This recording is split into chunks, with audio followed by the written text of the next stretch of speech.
Hello and welcome to this seminar hosted by the Deakin Science and Society Network. My name's Timothy Neale and I'm a DECRA Senior Research Fellow in the Alfred Deakin Institute at Deakin University and Deputy Convener of the Science and Society Network, an initiative to support interdisciplinary research. I'd like to begin this session first by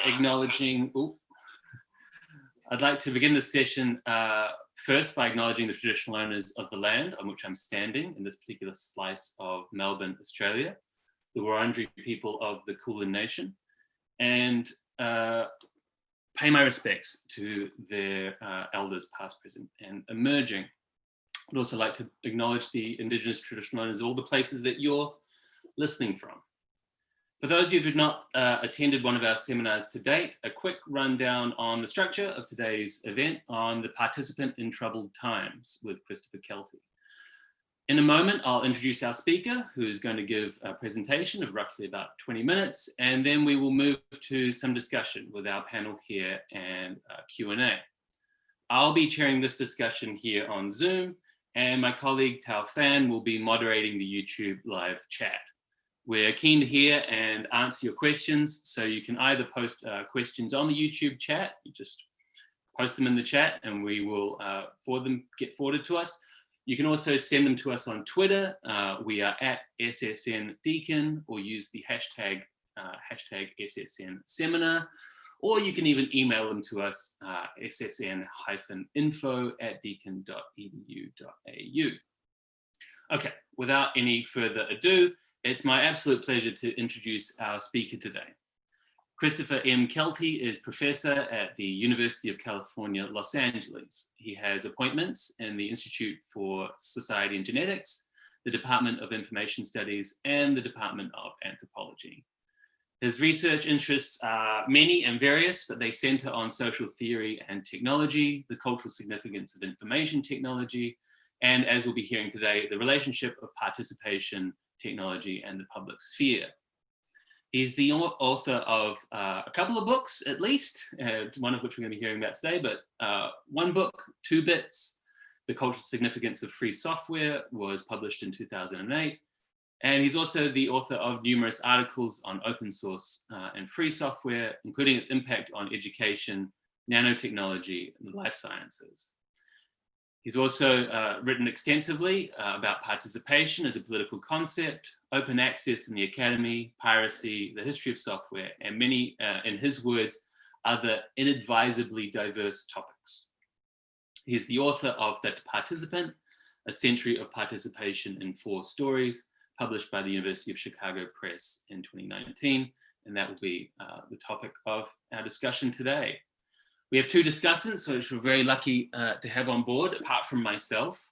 Our first discussant is Radhika Gorur, who is an associate professor at Deakin University, one of the theme leaders of the Deakin Science and Society Network, and a director of the Laboratory of International Assessment Studies.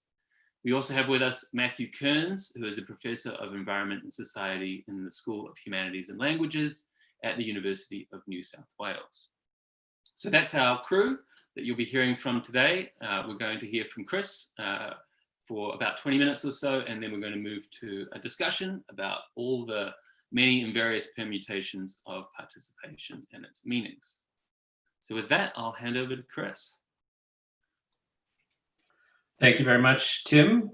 Thank you to everyone at Deakin Science and Society Network for inviting me to do this. I appreciate it.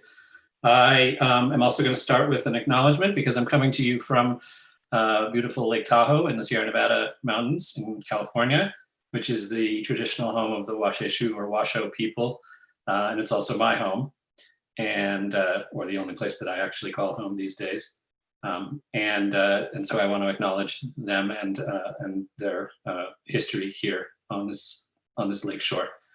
So I am going to share some slides and talk a little bit about this book and give you hopefully a kind of itinerary by which we can move from the book to a set of questions about the tumultuous events of the last 3 to 4 months and think about participation historically, but also in a contemporary mode.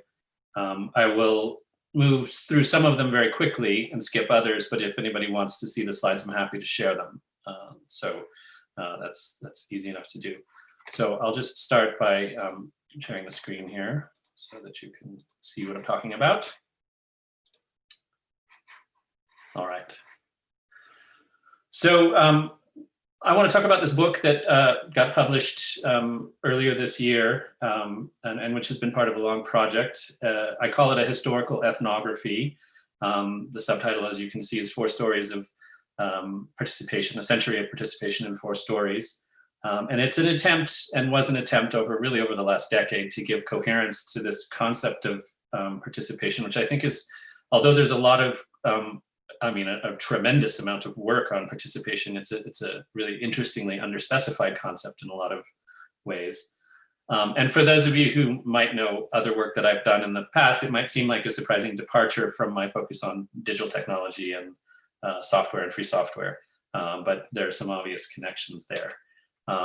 I am coming from a place in anthropology and in science studies where I've been thinking a lot about what I sometimes call an anthropology of liberalism, or also an anthropology of concepts, thinking about white Western liberal concepts as an anthropologist, essentially, right?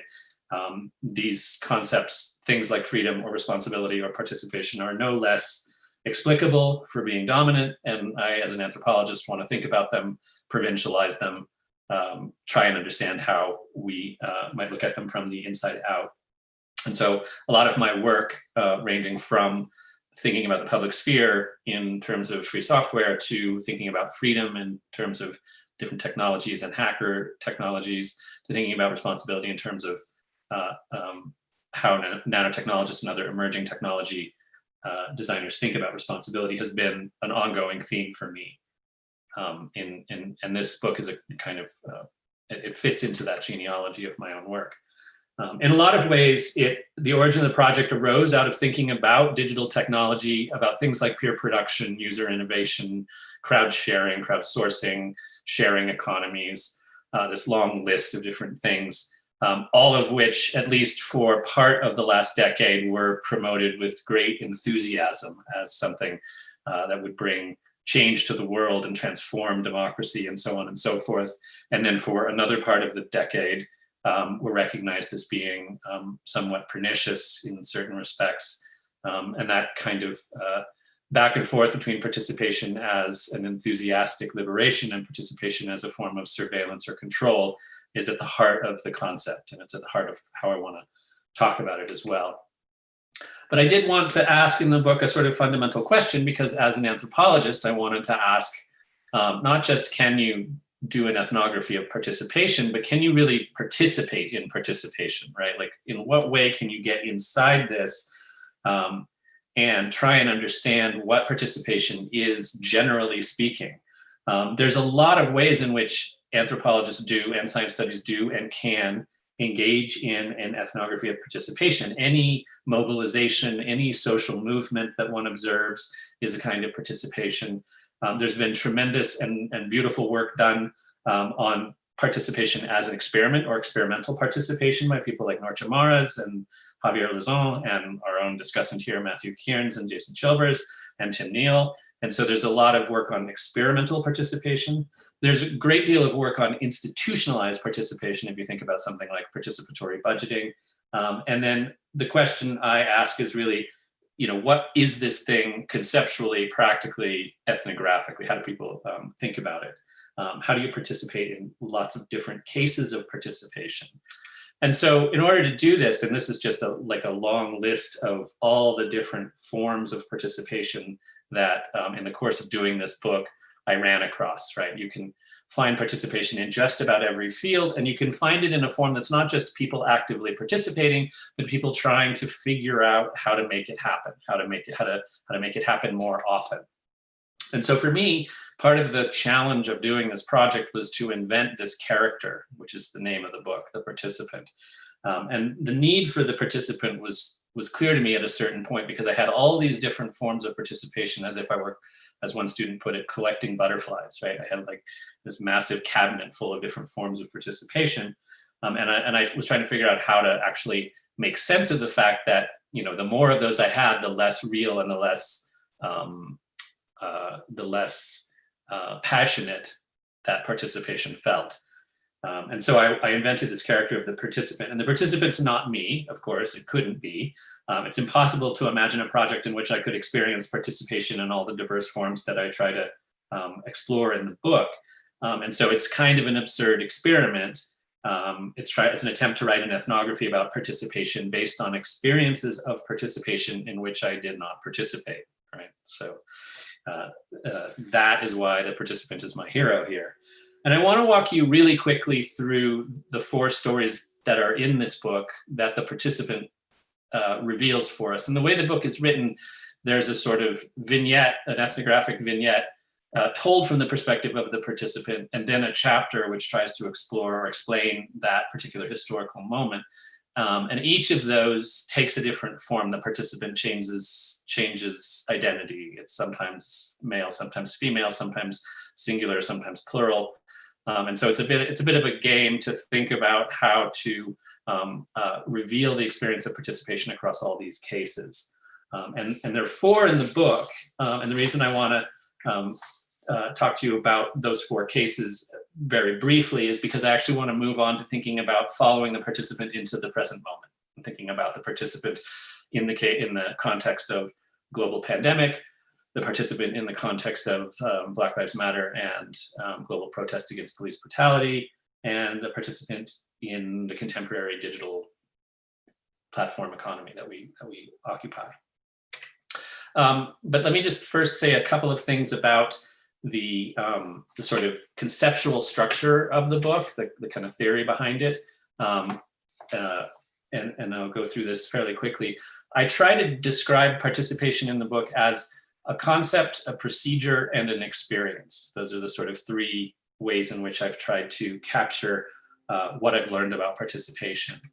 And each of those comes with different ways of thinking about what participation is. As a concept, I think generally in terms of this notion that I try to use called contributory autonomy, where I'm thinking about not just the kind of liberal concept of freedom and autonomy, but one by which one uses that autonomy in order to contribute something, in order to participate, to make the collective that one as an autonomous individual desires to be part of, right? So contributory autonomy is something that liberalism demands of its subjects, but also that other forms of political organization often produce. And it's really at the heart of it is the tension between how individuals and collectives form and whether one precedes the other, right? It's a classic sociological question at some level.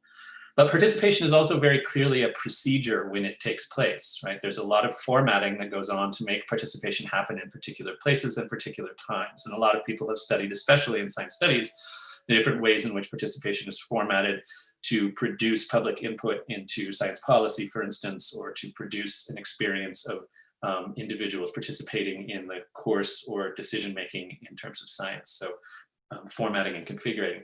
But then there's also this aspect of participation, which is really maybe more philosophical or maybe just more pragmatic and practical, which is the real experience of it. What does it feel like to participate? And there I really sort of fall back to some extent on a couple of strange places. The less strange is Wittgenstein, because people will recognize Wittgenstein. The more strange and the more dangerous is a French anthropologist from the beginning of the 20th century named Lucien Levy-Bruhl.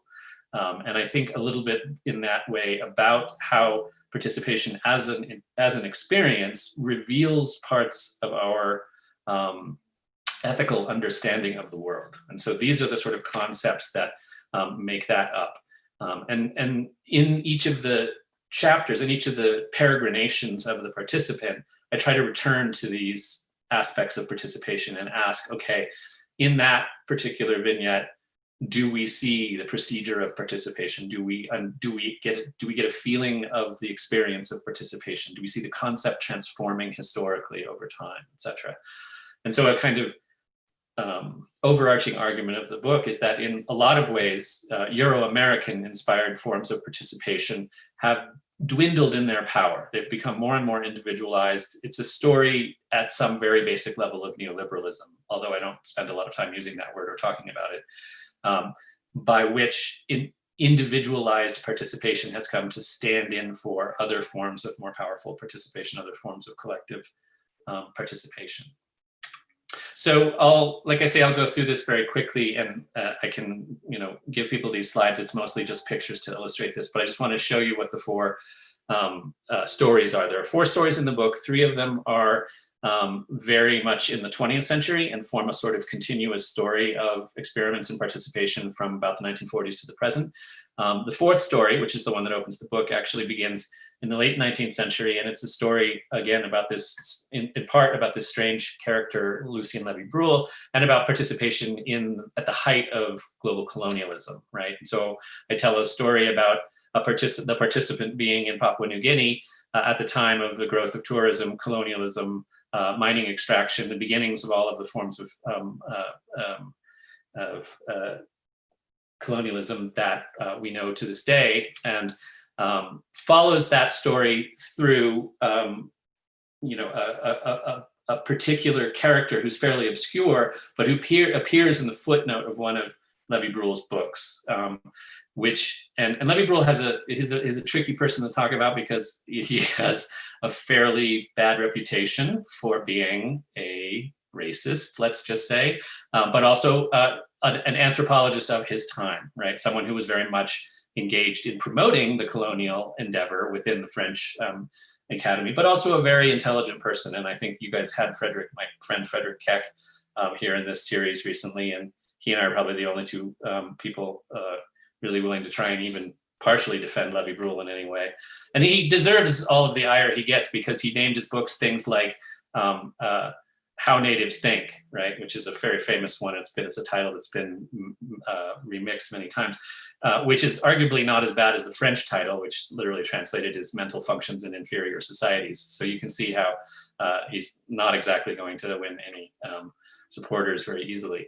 But he's an interesting character because he was a philosopher first and became an anthropologist in the same way that Marcel Mauss did. In fact, they founded the Institute of Ethnology together in the early 20th century. Trying to use the evidence of anthropological investigation to redo philosophy, right? To rethink his commitments to Kantianism and whatnot. So he's an interesting character there.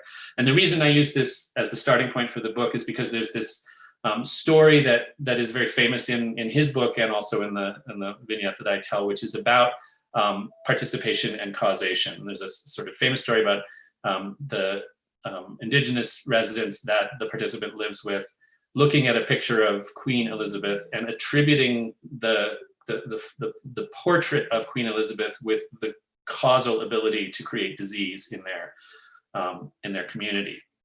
And for many people, this was pure irrationality, right? This was like how that the painting does not cause disease, germs cause disease, et cetera, et cetera. But it's really a fairly easy switch to be like, well, actually, it's the presence of colonialism that causes disease, right? It's the presence of smallpox brought from other places that causes disease. It's not hard to see logic in that. And Levy-Bruhl, to some extent, saw that, and so that was his contribution, was thinking through that relationship between participation and causation at a philosophical level. And it's a kind of ancient meaning of the term participation. It actually goes back into Greek philosophy for him and to some obscure 17th century philosophical places. But he made it his life's work to try and understand this term participation and to make sense of it. And it's a very interesting story. But that's the one that opens the book. And then the 3 stories that follow, they're basically 3 stories of experiments in participation or attempts to make participation work. The first is workplace participation. And so this is, where workers are asked to participate in their jobs. And it happens at a place in Virginia, a pajama factory, actually, which was quite famous. It's work that Kurt Lewin, the famous social psychologist, did to think about what he called democratic atmospheres, so doing experiments in participation to produce a sense of democracy.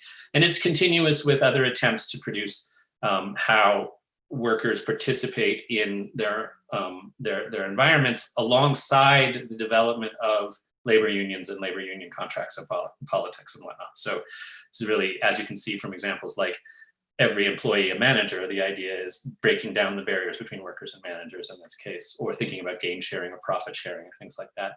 as it individualizes, it becomes something which we know much more closely as motivation or satisfaction at work. And by the 70s or 80s, that is what the work on worker participation becomes. And then it reaches its apotheosis today in the kinds of workplace things that you see. I just use Zara or Inditex as an example, where you have, these kinds of agile forms of work organization that are very familiar to a lot of people today. It's the sort of apotheosis of worker participation. The second one is a story of the Model Cities program in Philadelphia in the 1960s, which is part of the civil rights movement. It was the follow-on to failed attempts at urban renewal, which was essentially the destruction of the wholesale destruction of Black neighborhoods and the replacement with new kinds of gentrification. But the Model Cities program was the first place in which participation was given a legal standing in the United States. It was required by law, and it was part of this Model Cities program,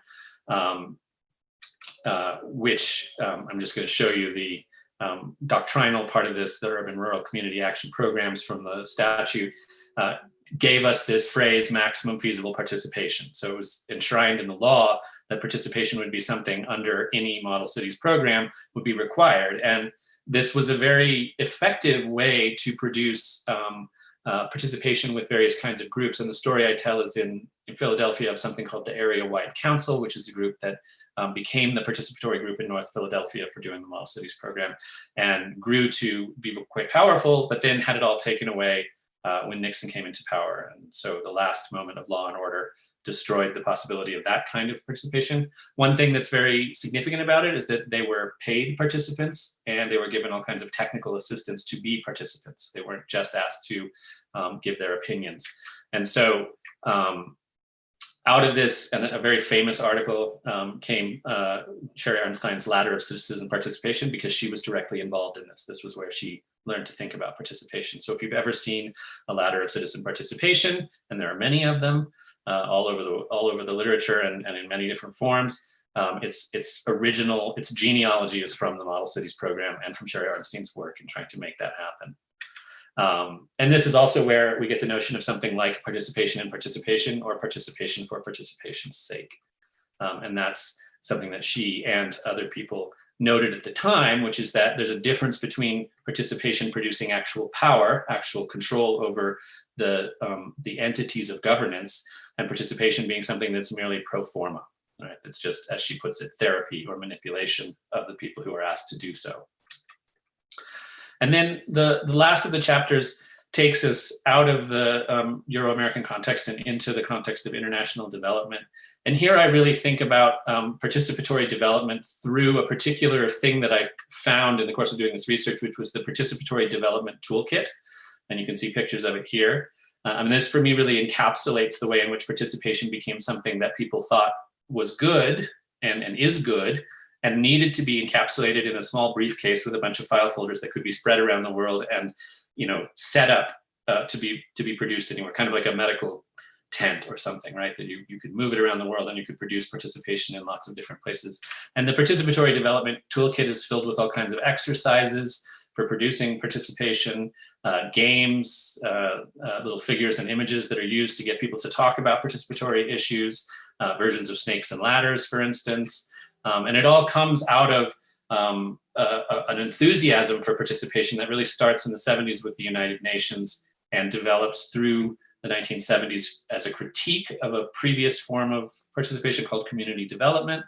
And then really gains steam with this guy who is Robert Chambers, who invents a thing called participatory rural appraisal and sort of spreads the idea and the gospel. He's very evangelical and he's much beloved in a lot of development circles, spreads the gospel of participation very widely, so much so that it eventually ends up in the World Bank Participation Sourcebook and in the World Development Report from 2000 called Voices of the Poor, and it becomes semi-institutionalized by this point, but in the last 20 years has sort of petered out as something that these development agencies require or expect to have an effect. And then part of this was due to it being roundly critiqued, in part by anthropologists, but also by many development workers in this famous book called the Participation, the New Tyranny. Right? So that's a the last of those stories. There's another kind of participation in this period called participatory action research, primarily associated with William White in North America and with Orlando Falsborda in South America and around the world.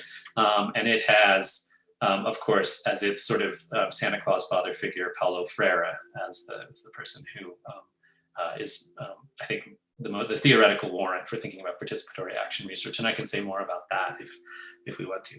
So that's a brief tour of what's in the book. And then just before getting the conversation started, I wanted to say, let's follow the participant out of this setting and into some other places and ask maybe what are some things that we can say about participation in the present moment, or what can I say, which I think is quite limited, but I'm happy to hear what other people have to say.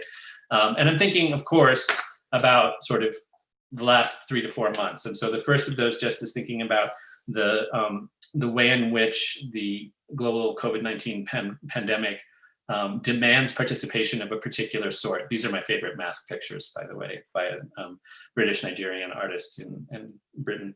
And the way in which participation has come to us through this pandemic has been very procedural, right? Which is to say, what we have been asked to do to participate in flattening the curve is to follow a set of procedures, to stand 6 feet apart from each other, to wear a mask, to not go out of the home, to get tested, right? So there's a series of procedures. And this is really, I think, this is global public health in its participatory mode, because what participation means in public health, in mainstream public health today, is asking individuals to change their behavior to solve public health problems, right? And so this is kind of the apotheosis of that model of public health. Rather than having hospital capacity, rather than having preparedness, rather than having an expectation of some sort of collective power to deal with this, we have the expectation that individuals will do something and the sum of their actions will result in the change. And that is kind of, at this point in public health, the only tool we have. And that's where you get phrases like, we are all in this together, and viruses don't discriminate, and all of these things, where in fact, what's very interesting about this is the repeated resurgence of something like the underlying condition, the idea that the COVID pandemic does not hit everyone equally. Viruses do in fact discriminate. Twice as many African Americans in the United States are dying from it as other folks. So there's a lot of ways in which we are not all in this together, right? We are all in this to different extents. And so it doesn't follow the same, each person following the same procedure does not produce the same effect for the people that feel as if they are part of that community. And we, the mask wearing thing in particular has been very interesting to me. I've watched as we've gone from, in January, the CDC in the United States saying masks won't help you, to the CDC saying masks are required, to masks becoming this weird political litmus test in the country where, it's just, people have gone kind of batshit crazy about it over the last several weeks as more and more requirements have started to come into place, really sort of 2-3 months too late for it to be an effective tool. And it has become, as I say, a political litmus test. And what's interesting about that is that it doesn't seem to follow, the way I think about participation, it doesn't seem to follow a sense of rationality to say, like, we have made a decision, masks are good, everyone should wear masks, but rather something that in my thinking about participation is about the kind of affective awareness of participation, whether someone's wearing a mask or not. Okay, and then just to move us along a little bit, in April, I'm just arbitrarily labeling these because the participant is moving from place to place, right? Thinking about the way in which we're also participating in something that is transforming the conditions of work and production and distribution and schooling and healthcare. And that is just the way in which, with the stay-at-home orders and with our participation in the attempt to flatten the curve, we have kind of gone gently into the good night of platform capitalism, because that is the only way in which we can continue to work at home, teach at home, whatever. And so the combination of everyone moving more aggressively into something we were already doing, and discovering all the new ways in which this pandemic could produce problems for surveillance and privacy is something that I think it's important to think about how we participate in these platforms being the way in which these platforms become the tools of our own governance, right? And there's obviously a lot more to say about that, and we can come back to it. And then lastly, one of the things I wanted to say about this is the way in which the global protests against police brutality have been really very dramatic in highlighting a certain kind of participation, which I think is one of the forms that people think about most clearly, which is protest and social mobilization, right? It's just thinking about participation in those social movements as one form of participation. And it really is, I think, one of the preeminent forms of the experience of participation, right? You feel a part of this instance as you feel an instance of this collectivity and not just an individual being asked to do your part, right? So when you are part of the global protest movements, when you actually do speak up for change, it's a much different experience than being asked as an individual to do your part, right? And I think that that's an important distinction that needs to be made. But there's also something here that I want to highlight, which is what in the book I call the problem of perplexity. And again, taking it from Levy-Bruhl. And I'm thinking a little bit about the demand to defund the police or to abolish the police, which went, I think, and this may not make sense in a global context, but in a US context, it went overnight from something that people in the mainstream had never heard and would have thought of as being absurd to something that was a discussion. And that kind of switch, I think, is a real sign of the functioning of participation, the actual sort of success of this kind of social mobilization, because it makes something which was inexplicable to a lot of people, something which is now something you can argue about. And so one of the conclusions I draw in the book is that participation should not seek to produce consensus. It should seek to produce the ability to disagree, right? And so prior to that moment in this context, there was no disagreeing about defunding the police or funding the police. There was simply a kind of inability, almost ontological inability, to see the world in the same way. But now we can disagree about it. And that's, I think, a very good kind of progress to have had happen as a result of this in a very harsh and very, unjust and depressing way. But it is, in fact, progress of that sort, in a political sense. And then I'm just going to end because, when I think about participation, I inevitably think about how it forms part of the immediate emotional and affective logic that governs us. And that's, again, what I'm trying to get from Levy-Bruhl and communicate. And I think we desperately need tools to better understand this. In science studies, we are really good at thinking about expertise and participation. We understand how to think about technocracy and about various forms of public participation in science, but we don't know how to talk about how we are governed by affect here. And I just have Trump. I would have had Trump hugging every possible world leader, but there's only a few actual hugs going on, and Modi hugs everyone, so he doesn't count. But nonetheless, I just want you to see the affect with these various sort of fascist leaders around the world as he, communicates with them. His capacity to manipulate affect as a feature of his governance is his only political skill, and we have very, I think, limited ways of understanding exactly how he does that. And I have a lot more to say about how I think we should think differently about procedural participation and the demand for it, and think more about how the creation of procedural participation actually gives us the manipulations that Trump can make using tools like Twitter, or, well, primarily Twitter, but yeah.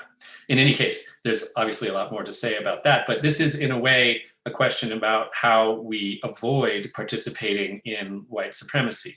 And one of the discussions that's happening in the United States right now has to do with in what ways, especially white people, should be thinking about whether they're participating in that or not. Okay, so I'll stop there because I think I've gone over a little bit too much, and it's time for questions. So, and this one to just escape, stop here. Okay. And like I said, you can have those slides if you want. So thank you very much. Thank you, Chris. Thank you so much. So much to think about here. And thankfully we have a few discussants to help us do that. So I'm going to call upon our discussants for a few opening questions. They'll take turns, but first, Radhika, did you have a question to lead us off? Yes, thank you. That was a wonderful presentation, Chris, and I enjoyed also reading very much, your book. But I wanted to take up this notion of expertise, crisis of expertise, and affect that you're talking about, and actually, about Trump supporters.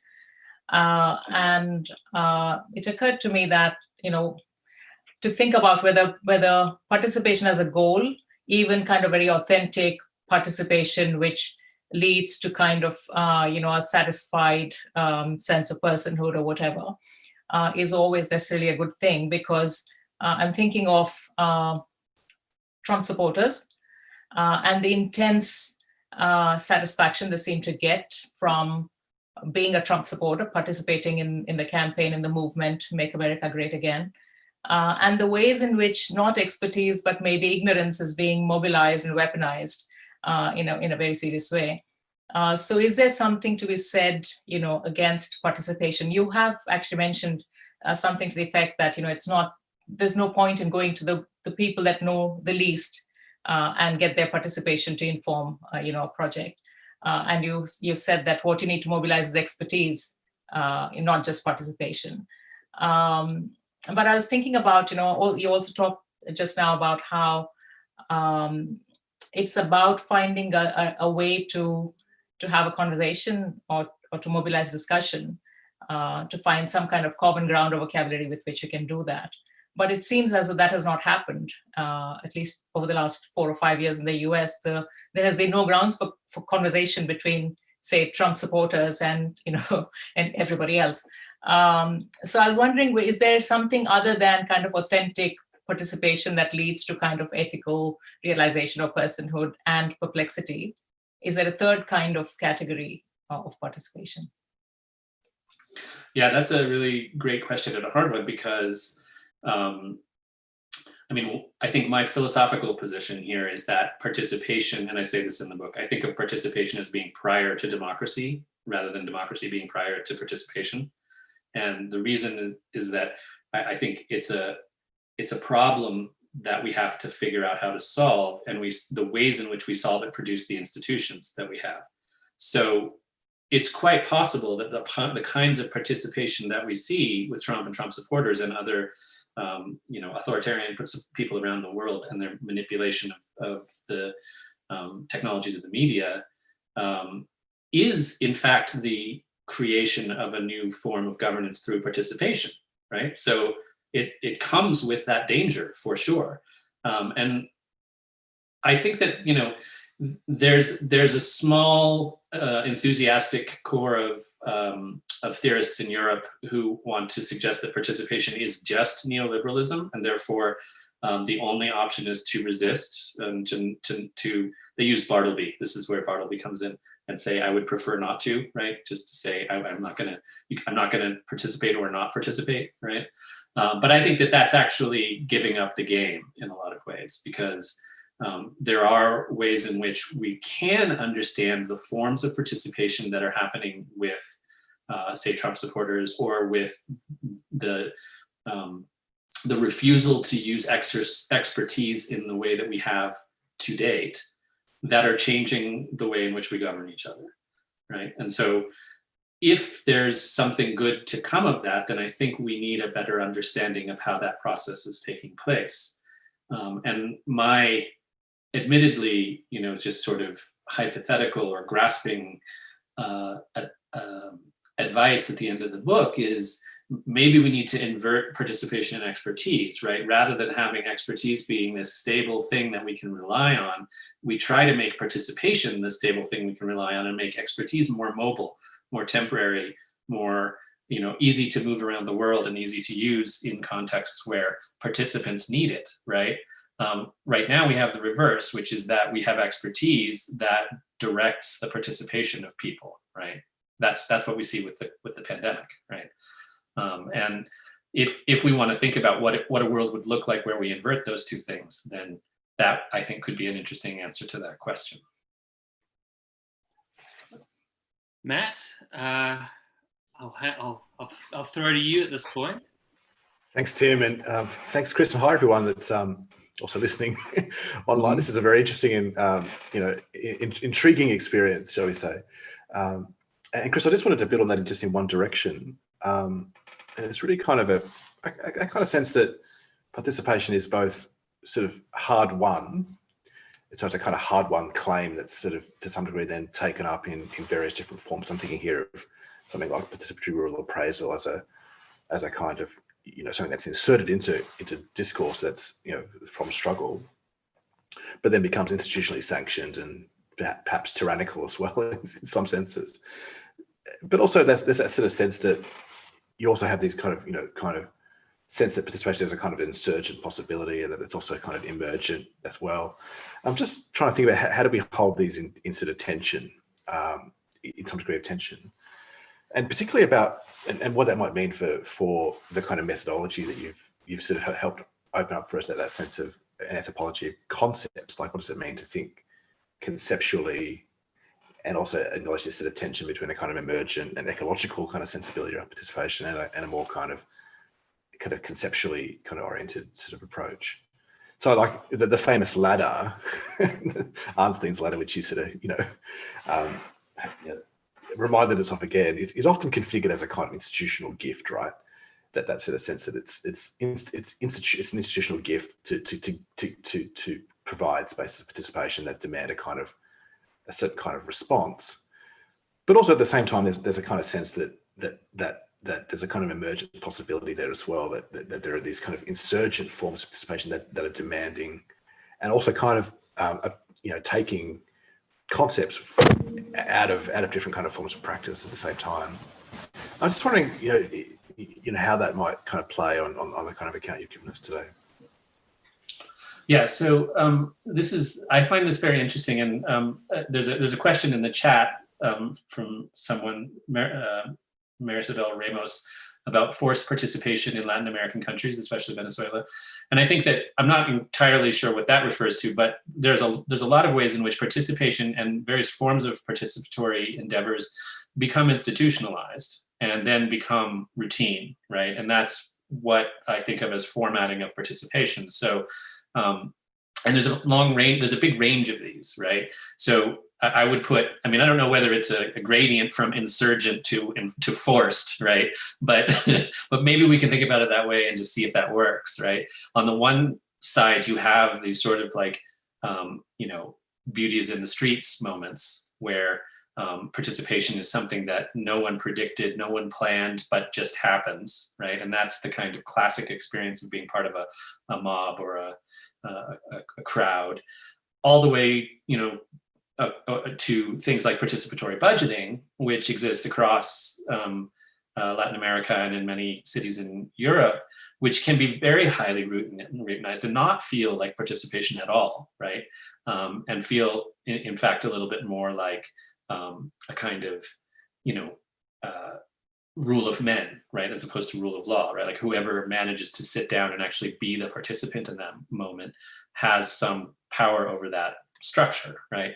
And so in some ways, you're taking a step back and asking, like, what is that process of institutionalization, and where should participants stop and say, don't continue with the institutionalization, because that makes it less participatory, right?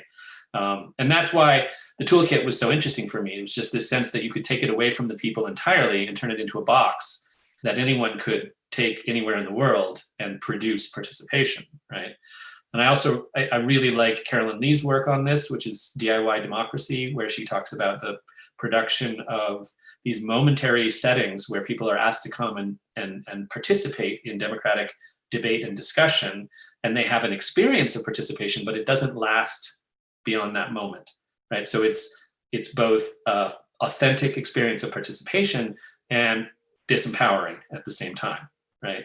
And so I think if there's a kind of spectrum of the ways in which participation takes place, it might be interesting to think about where things like the more insurgent forms rest, and also where inertia rests. Like, where does something that forms into a political community because of participation remain? And I think, like Tim Neale's work here on the with his collaborators in Victoria on the cultural fire stuff is a good example, I think, of how hard it is to get inside those institutions and to make it work well, right? Especially in a decolonial context, but also in any context where a collective needs to be more permanent and not just there on some consultative basis. So hope that helped a little. Yeah, thanks. So thanks very much. And Radhika, do you want to jump in here? If I can change slightly to this question on scale, Chris. I've been looking at, for the last few years, I've been looking at the work of OECD, UNESCO, World Bank in education reforms. And, to me, the need for the template kind of technologies, the toolkits, the standardizations all happen the minute you start thinking globally to start with at this global scale. You also, talk about that towards the end of your book. And I was trying to think at the start of this project I was doing, would I be able to reimagine scale as something other than a Cartesian expansion, into something maybe like patchwork or some other metaphor that allows for kind of local variations, but some kind of, global conception or the Gestalt kind of thing. You mentioned fractals, which I found really interesting, although of course fractals in some ways reproduce the small and the big. I just want, is there, and particularly at this moment, I don't want to be the person attacking global agencies for political reasons, but I was wondering about this whole notion of, is authentic participation, I'm using the word authentic, it's probably not the word that you would like to use, but anyway, meaningful participation or ethical participation, is that possible when things are imagined at a global scale? Yeah, so this is something that I struggle with definitely in trying to think about the toolkit as an example, where the idea of the toolkit is that something that worked very well at a local scale, right, that people have, I would dare say, an authentic experience of and positive political change as a result of.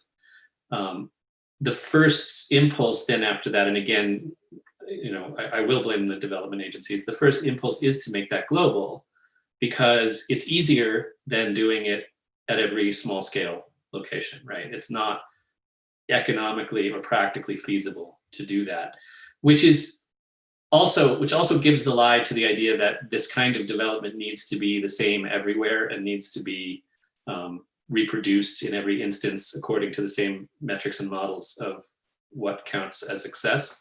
And that's in some ways anathema to participation, which would suggest that the people who are participating are the ones that get to develop those models and metrics and techniques, right? And so it is something that I struggle with a lot, and I'm not sure if there's a way to have your cake and eat it too in this context, right? And I think that watching what has happened to world development, like the World Bank or the UN over the course of the last 40 years is a good indication of how hard it is to think about exactly that issue. I think that for me, one of the reasons that was an interesting problem, the problem of scale, is because in the back of my mind is the way in which the internet and the technologies of social media start from the assumption of scalability and start from the assumption of globally everywhere and always the same, right? That is the very image of the internet for me. And so if there's a way to attack this problem, then it probably has to be at the level of asking, what does it mean to not have Facebook, but to have Australian Facebook, US Facebook, local Californian Facebook, and to think meaningfully about what those differences would mean, right? To think seriously about what those differences would mean. And I'm not sure exactly what that is, but from Facebook's perspective, there's just Facebook. And that's its main goal in life, is to keep that statement true. Right? So I don't know, maybe that helps a little bit. The fractal thing is important in the history of participation because someone like Carol Pateman's work on this is really about how the forms of local participation that you produce reproduce themselves at the next level, right? At the local, at the municipal level, at the state level, at the federal level. So if you don't have participation in the home, you don't have participation at school, you're not going to get it in a country. That's her claim there. Right, so she's about building that up from the ground up. That's really interesting about I hadn't thought of it like that. I was thinking about an inauthentic or, a kind of a template participation at the local level, because in India, with heavy decentralization, it actually doesn't, a participation at a local level doesn't actually get, doesn't mean meaningful participation, up the chain or anything. Yeah. Hey, it's Matt here again, and I thought I'd just chuck in a bunch of sort of random thoughts just to see if anything sort of lands.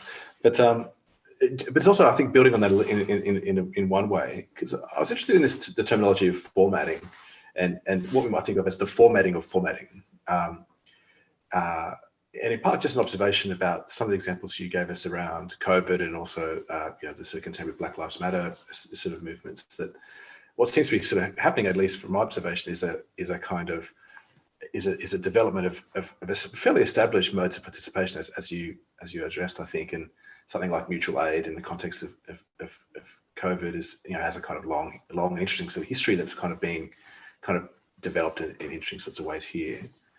So kind of formatting is, as you say, about mobility. I mean, literally about mobility in a little kit that can be kind of moved around. But it's also about translation and innovation, and to some degree durability. So if we kind of reappropriate Latour, we could say formatting is participation made durable. But then how durable and what forms of durability sort of persist here? And I also wanted to kind of bring in a comment that Emma made on the chat about labour. So when is participation a form of labour, and how should we attend to that, and what forms of durability is kind of emergent there? So one example that I have looked at in my own work is the participation of folks in sort of various citizen science projects, where the kind of ostensible kind of goal of that project is to use human participants in order to train AI systems, which is often the reverse of the kind of platform kind of logic, which is the platform determines the human subjects. Here, there's a sense that the human participants are in a sense training the AI participants, and that sense of labour being an interesting sort of category there.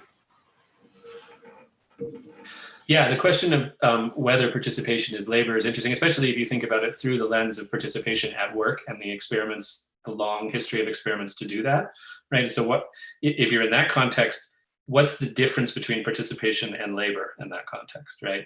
And in most of those contexts where it's actually meaningful participation, it really has to do with admitting people into the role of decision makers, right? So that it's really less about labor or about forced or not enforced forms of participation, as it is about directing the endeavor, right? Figuring out what kinds of input into the goals of a corporation, for instance, or the goals of a nonprofit, or the goals of a union. There was work on participation in unions in the 50s and 60s as well. And really, so that came down to a sort of question about who was going to lead and what was the structure of leadership going to look like, right? And so that's a very different form of participation, I think, than the idea of enrolling a whole lot of like in citizen science projects, the presumption is that the people who participate are not scientists, and they'll never have access to the the design of the scientific project. What they can do is count birds, count stars, look for artifacts in images, right? So all those things, but that doesn't rise to that level of participating in decision making in any way. And so I think it's useful to make that distinction. We probably need a different word for the kind of participation that happens in citizen science projects or in places where you're just expecting a whole lot of people to do fairly menial tasks for some kind of benefit, which is rarely specified, but often is some sort of affective experience, right? They're really, it's like you'll feel good because you contributed to science, or you will be allowed to be a citizen if you do this, right? Those are also affective forms. So great questions. Thank you. I might just take the privilege of the chair to ask a question. So in preparation for the seminar, Chris, I was rereading the conclusion, participation concluded, to your book, and realized slightly to my horror that this very seminar is in some ways like a nightmare version of participation according to the principles that you outline, because it's on one of these these Silicon Valley platforms that encourages participation as a kind of duty that's nonetheless constantly individualized and leads to no kind of collective subject. Thank you for participating in my question. So I guess parking that, it seems like your interest in participation maybe came from your work on software and hacker communities and so on. So I was wondering if you could speak a little bit, and this isn't really a question, but could you speak a little bit to, how to seize the means of participation now in this world saturated with social media, where social media is synonymous with participation? Yeah, so I don't know how obvious it is to say this, but when I wrote the book about free software, I was interested in these free software communities that really were thinking of themselves as outside of mainstream capitalism, as producing alternative frameworks for interaction, for production. Definitely, they were not anti-capitalist. They were just outside of the kinds of mainstream forms that they critiqued. Along with lots of social movements, free software was central to the Occupy movement, so all along. And those kinds of projects have continued. They have not disappeared, right? There's a tremendous amount of enthusiasm, and it continues to be a debate what it means to build systems for participation and for other purposes, not just for profit, right? And maybe the most interesting recent example of that is this really fascinating debate that's emerged just in the last 3 months as well, but it's been going on bubbling up for several years, about creating what are called ethical source licenses, which are like free software licenses, but rather than being concerned about intellectual property, they're concerned about different aspects of justice, what you can and can't do with software. And can you control that with a legal license the way that you did free software vis-a-vis intellectual property?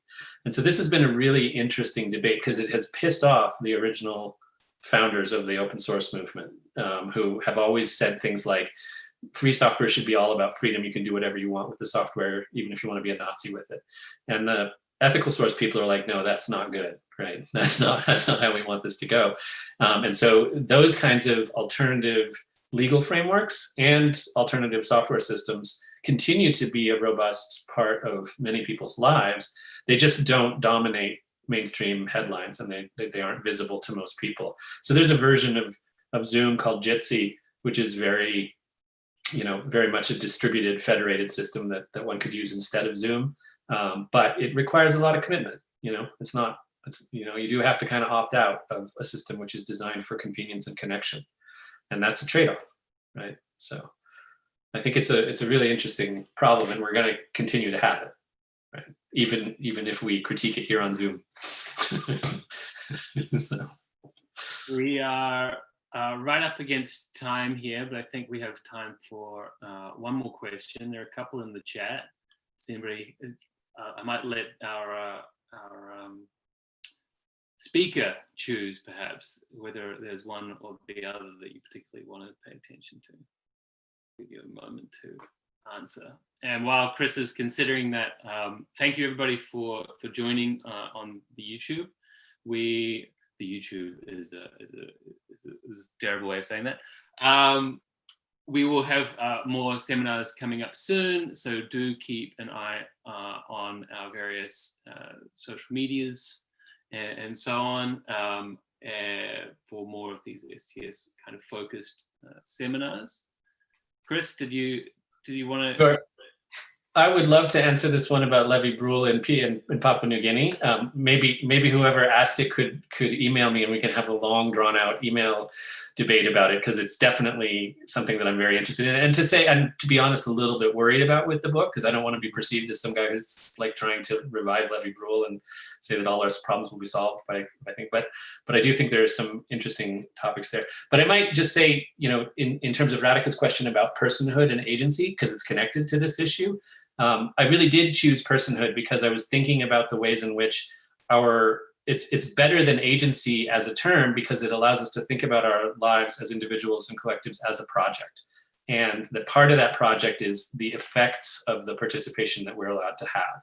And that reveals for us certain kinds of ethical relationships with each other.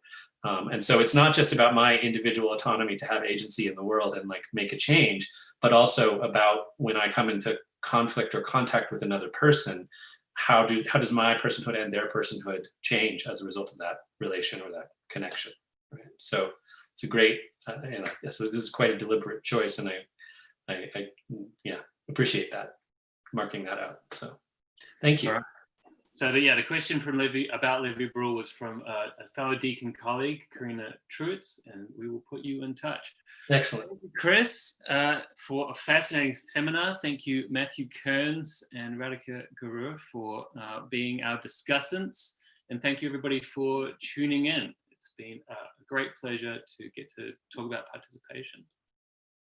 Thanks to you all for running this. It's been wonderful.